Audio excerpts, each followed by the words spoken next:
Sinisisi ng DSWD ang ilang ride-hailing apps matapos hindi makatanggap ng fuel subsidy ang halos 100,000 drivers sa buong bansa.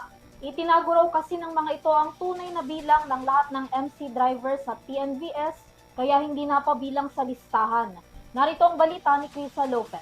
256,040 na mga driver na ang nabigyan ng cash relief assistance ng Department of Social Welfare and Development. Sa National Capital Region pa lamang yan. Ngunit ibinalita ngayong araw ni DSWD Secretary Rex Gatchalian at ni LTFRB Board Member Greg Pua na mayroong 78,000 na MC taxi driver at 29,000 na TNVS driver ang sadyang itinago ng sarili nilang ride-hailing company dahil sumobra na umano ang mga ride-hailing company na ito sa bilang ng mga sasakyan na pinahintulutan sa kanila ng LTFRB. Ayon kay LTFRB Board Member Pua, maituturing na kolorum ang itinagong 78,000 MC taxi riders at 29,000 temporary TNBS drivers na kasalukuyan pang dumaraan sa verification process bago mabigyan ng ayuda. Mula ang malaking bilang na ito sa mga ride-hailing platforms tulad ng Angkas, Joyride, Move It, Grab at InDrive. Batay sa kanilang isinumiting datos, 21,980 na MC taxi drivers lamang ang dapat mabigyan ng ayuda habang 22,937 naman para sa TNBS drivers. Listahan ng mga TNVS. Sa TNVS po muna tayo na hindi po naisama. So nakatanggap po kami as of yesterday, nakatanggap po kami ng total of additional 53,000 plus additional drivers for TNVS. Nanggaling na po ito sa lahat ng TNC na providers. Tapos, niran po namin yung duplicate doon sa within the list lang po na ibinigay ng mga iba't ibang TNC. Meron pong duplicate na around 24,000.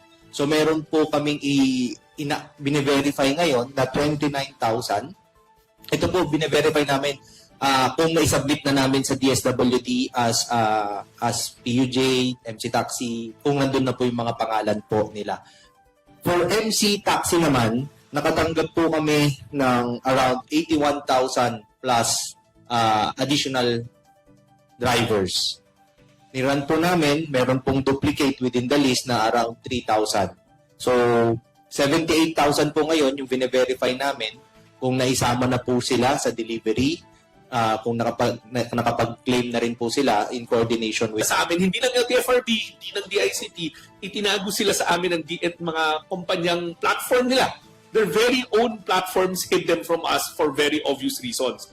Lumagpas sila doon sa quota na allowed sa kanila, binigyan sila ng tempo permits, tapos the platforms pretended na wala sila.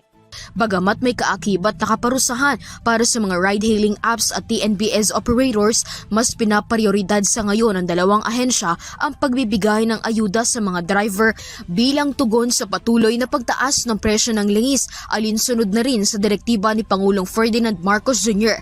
Giit ni Pua, mas nakatuon sa ngayon ang kanilang tanggapan sa paghahanap ng paraan upang maging legal ang malaking bilang ng mga driver. Isa na sa mga tinitingnang hakbang ay ang posibleng pagtaas ng supply cap ng mga sasakyan sa mga ride-hailing companies. Nito, ayaw naman po natin na dumagdag pa sa problema ng ating mga riders.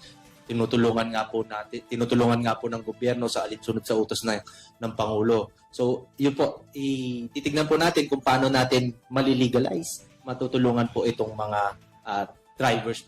Samantala, iginiit ni DSWD Secretary Rex Gatchalian na wala sa DSWD at Department of Transportation ang pananagutan kung bakit may mga driver na hindi napabilang sa listahan. Anya, nagmula ang listahan ng mga benepisyaryo mula mismo sa mga operator at kumpanya ng ride-hailing apps. Pagkaraan ng Semana Santa, nakatakdang magsagawa ang DSWD ng special payout session para sa mga driver na nasa listahan ngunit hindi pa nakatanggap ng ayuda. Gayun din para sa mga driver na hindi naisama sa listahan. Ayon kay Gatchalian, magsisimula rin matapos ang Semana Santa ang pamamahagi ng cash aid sa mga driver mula sa probinsya. Inaasahan ng kalihim na sa ika-1 ng Abril ay matatanggap na nila ang supplemental list ng mga driver mula sa mga lokal na pamahalaan. And then, doon sa special payout, sasabay na rin namin yung supplemental list. Meaning, ito yung mga additional na wala sila sa listahan, pero for whatever reason, so we're asking to different sources to bring them to us.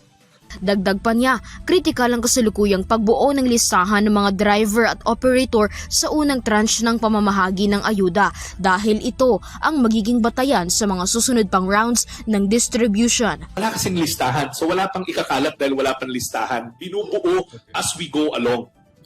Para sa EuroTV News, Criza Lopez, sumasaludo sa bawat Pilipino.